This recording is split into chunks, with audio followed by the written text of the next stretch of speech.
बिस्मिल्लाहिर्रहमानिर्रहीम, अस्सलाम वालेकुम। मैं हूं मोहम्मद जुनैद हलीम। नाज़रीन, अभी तक ये मखमसा ख़त्म नहीं हुआ। ये पहली नहीं सुलझाई जा सकी कि ईरान और अमेरिका के दरमियान वाकई कोई मुआहिदा होने जा रहा है या नहीं, क्योंकि डोनाल्ड ट्रंप के ऊपर चारों तरफ से इस वक्त घेराव हो चुका है। एक तरफ तो नेतन्याहू उन्हें ब्लैकमेल कर रहा है क्योंकि उसकी डोरियां डोनाल्ड ट्रंप की नेतन्याहू के हाथ में है। दूसरी तरफ एक स्ट्रॉन्ग लॉबी अमेरिका के अंदर जो किचन कैबिनेट है डोनाल्ड ट्रंप की, वो ज़ायनिस्ट लॉबी से ताल्लुक़ रखती है, वो नेतन्याहू की हिमायती है और इजराइल के एजेंडे को आगे बढ़ाना चाहती है। लेकिन अगर अमेरिकी अवाम की बात की जाए, कांग्रेस की बात की जाए, डेमोक्रेट्स की बात की जाए, तो वो शिद्दत के साथ अब ये मुतालबा कर रहे हैं डोनाल्ड ट्रंप से कि इस जंग का खात्मा होना चाहिए, क्योंकि इसकी कीमत बहुत भारी चुकानी पड़ सकती है डोनाल्ड ट्रंप को, क्योंकि जो कॉस्ट ऑफ लिविंग है अमेरिकन का वो बहुत बढ़ चुका है। लेकिन जो CNN की तरफ से रिपोर्ट किया गया था उसको ना सिर्फ तनकीद का निशाना डोनाल्ड ट्रंप की तरफ से बनाया जा रहा है कि भाई इस मुआहदे के अंदर जो अमेरिका और ईरान के दरमियान होने जा रहा है, ना तो जोहरी मुआहदों का कोई तस्करा है, ना ही अब हुर्मस की कोई बात हुई है। तो इसकी तरदीद की है डोनाल्ड ट्रंप ने, और एक और सख्त जुबान में तैयार किया गया जो मुआहदे का मुसवदा है, वो कहा जा रहा है कि अमेरिका ने ईरान के हवाले कर दिया है। दूसरी तरफ अब्बास इराक्ची भी ये बात कर रहे हैं कि अभी मुज़ाकरात जारी हैं, बैकडोर चैनल से राब्ते हो रहे हैं और कोशिश की जा रही है कि मामले को सुलझाया जा सके। लेकिन इसके साथ साथ हमले भी जारी हैं। कुछ ताज़ा कार्रवाइयाँ अमेरिका की तरफ से ईरानी तनसीबात पर की गई हैं, उनकी ऑयल रिफाइनरीज पर की गई हैं और उन्हें निशाना बनाया गया है। साथ में जवाबी कार्रवाइयाँ ईरान ने भी की है, और ईरान ने एक ताज़ा कार्रवाई के अंदर कहा जा रहा है कि अमेरिका का एक और F-15 मार गिराया है।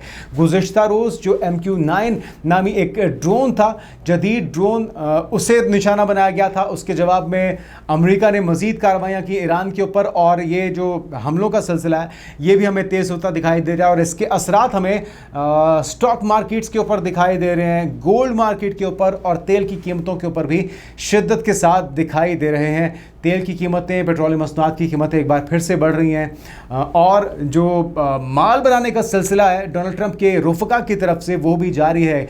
एक तरफ खबर आती है, हर वीकेंड पे हम देखते हैं कि सुलह होने जा रही है, मुआहिदा होने जा रहा है, और फिर हम देखते हैं कि उसके बाद मार्केट डाउन हो जाती है, मार्केट में मंदी देखी जाती है या एक पॉजिटिव रुझान देखा जाता है। लेकिन जैसे ही हम देखते हैं कि जंग की बातें होती हैं, जंग की खबरें सामने आती हैं, तो उसका उल्टा असर होता है। तो ये खींचातानी, ये मुसलसल जो असरात हैं तेल की कीमतों पे जंग रुकने के, और इसी तरह से जंग शुरू होने के बाद फिर से तेल की कीमतें चढ़ने के, और जो सोना है वो बिल्कुल तेल के ऑपोजिट रिस्पॉन्ड करता है इस सूरत हाल में। तो इससे माल भी बनाया जा रहा है। फिर खबर ये भी है नाज़रीन कि कुछ जासूस मज़ीद पकड़े गए हैं ईरान की तरफ से, जासूसी कर रहे थे इजराइल के लिए, और उनके पास से न सिर्फ कैमरा, हसास मालूमात, उनकी तस्वीर, ये सब कुछ बरामद किया गया है, बल्कि 70 से ज़ायद लोगों की जायदादें जब्त की गई हैं और 180 से ज़ायद मज़ीद गिरफ्तारियां के मकसद ये है कि जो अंदरूनी जासूसी का एलिमेंट है उसे ख़त्म किया जा सके, क्योंकि जासूसी के ज़रिए अब तक बड़े पैमाने पे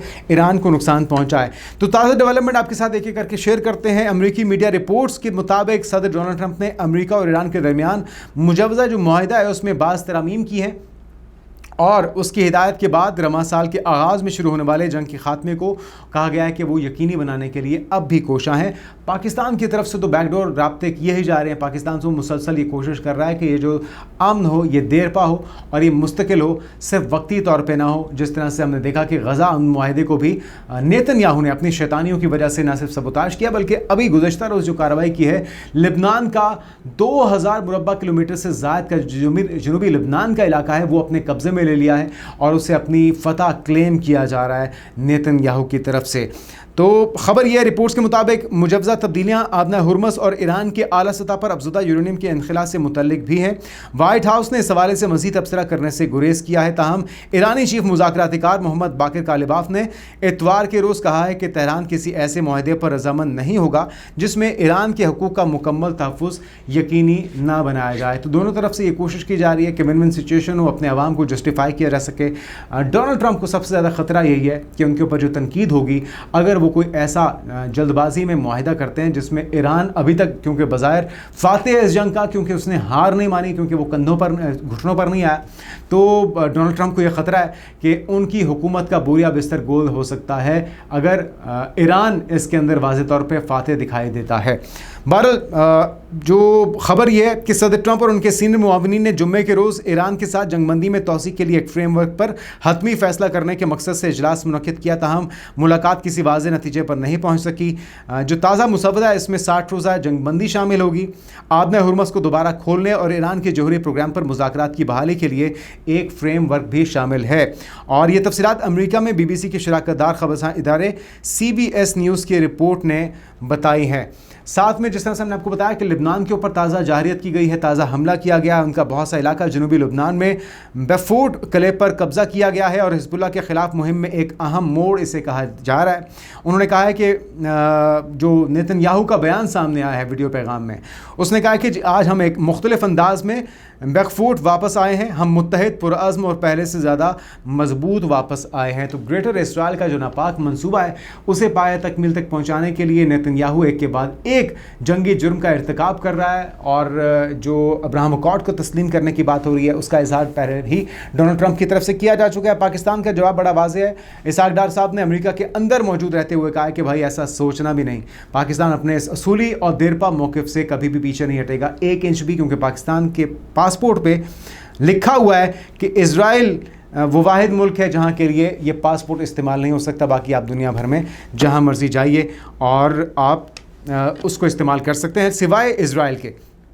तो पाकिस्तान तो ऐसा नहीं करने जा रहा, लेकिन अमेरिका की शह के ऊपर ग्रेटर इसराइल के नापाक जो मंसूबा है उसको पाए तकमील पे पहुंचाने की कोशिशें जारी हैं। फिर वीकेंड पे खबर ये भी आई थी कि सदर मसूद पज़ेश्कियान ने IRGC के दबाव के तहत अपने ओहदे से इस्तीफ़ा दे दिया है।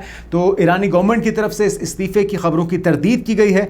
और साथ में खबर ये भी आई है 2 अफराद को इसराइल के हसास मालूमात फराहम करने के शुबे में गिरफ्तार किया गया है और पासदाराना इनकलाब से वाबस्ता तंजीम है, इदारा है तस्नीम, जिसने बताया कि इन 2 अफराद को गिरफ्तार किया गया जिनके पास स्कूलों, मसाजिद और मराकज़ की बसीज मराकज़ की तस्वीर थी, मालूमात फराहम की गई इनकी तरफ से और किराए के एजेंट और गद्दार इनको करार दिया गया है। इससे पहले भी इस तरह की सरगर्मियों में मुलव्वस थे और इनके ज़ब्तशुदा शमान में जो जदीद कैमरे मिल सके हैं, निगरानी के आलात उसके अंदर मौजूद थे, सर्वेलेंस की जा रही थी, मुबैना तौर पर अलहदगी पसंद गिरोहों तक पहुँचाए जाने का इनका प्लान था और दावा किया जा रहा है इन गिरोहों को दुश्मन की खुफिया एजेंसियों की हिमायत हासिल थी।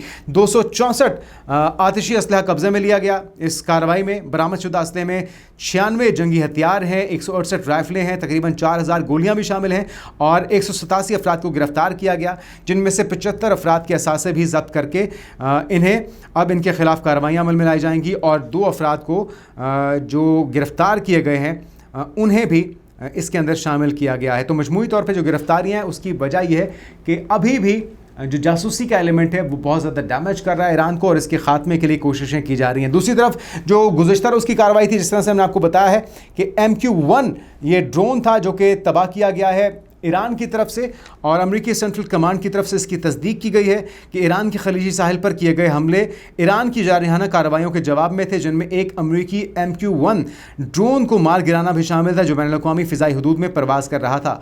इसके अलावा एक और ख़बर जो हमने आपको दी है आगाज़ में, F-15 का तबाह होना है, अमेरिका का एक और फाइटर जेट तबाह कर दिया गया है और ख़बर ये है कि रिपोर्ट ऑल्सो क्लेम चाइना में have provided Iran with military support including radar system and stealth technology which could help track advanced US fighter jets। तो ये टेक्नोलॉजी जो है बुनियादी तौर पे ईरान की तरफ से फराहम की गई है और ये कहा जा रहा है कि जी ये जिस चीज़ से हिट किया गया ये एक ऐसी बेल्ट थी जिसके ऊपर रॉकेट नस्ब होता है और उसके ज़रिए इसे निशाना बनाया गया, यानी कि बहुत ही महदूद वसाइल लेकिन बहुत ही क्रेडिबल और ऑथेंटिक इनकी जो मालूमात हैं इसके ज़रिए इन फाइटर जेट्स को ना सिर्फ निशाना बनाया जा रहा है बल्कि वो गिर भी रहे हैं और उसे या तो क्रैश लैंडिंग कहा जा रहा है या तकनीकी ख़राबी कहा जा रहा है। अमेरिका की तरफ से तस्लीम तो नहीं किया जा रहा, लेकिन ये खबर की तस्दीक हो चुकी है कि एक और F-15 गिरा है और चाइना की मदद से इसे ईरान ने गिराया है। बहरहाल US officials are still investigating the incident which is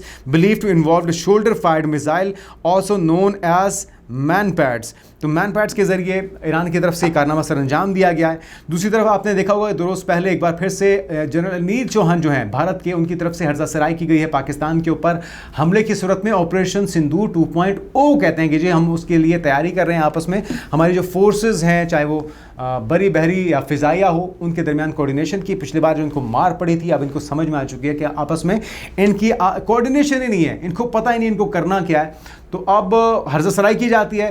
फिर एक और तैनाती भी हुई है, एक रिटायर्ड ऑफिसर को joint chief of staff committee बनाया गया है और उसे भी जिम्मेदारियां सौंपी गई हैं। पाकिस्तान चीन एक्सपर्ट के नाम से जाने जाने वाला ये जो जनरल है, नया chief of defence staff general lieutenant general Subramani, इसको तैनात किया गया है। तो अब एक और फर्स्ट फ्लैग ऑपरेशन जो है उसकी तवक्कुआत भी हैं, क्योंकि सुबकी बहुत ज़्यादा है, शर्मिंदगी बहुत ज़्यादा है। इनके जो अपने जर्नैल हैं, करनैल हैं या इनके फ़ौजी ऑफिसर्स हैं, किस तरह से करप्शन में, वाइफ स्वैपिंग के अंदर, किस तरह से ये ड्रग्स माफिया के अंदर, ड्रग्स डीलिंग के अंदर इन्वॉल्वमेंट इनकी है, ये ख़बरें तो हम आपको देते रहते हैं। लेकिन एक बच्ची को छेड़ने का अफसोसनाक और शर्मनाक वाक़या पेश आया है एक हाजिर सर्विस कर्नल की तरफ से, और फिर अहले इलाका ने किस तरह से उसकी धुलाई की है, उस बच्ची के पेरेंट्स ने और इंतज़ामिया ने किस तरह से उसकी धुलाई की है। ज़रा ये भी विजुअल्स देखिए।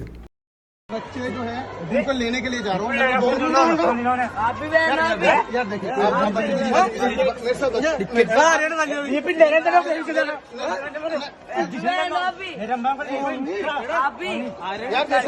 मत कीजिए, मैं बीमार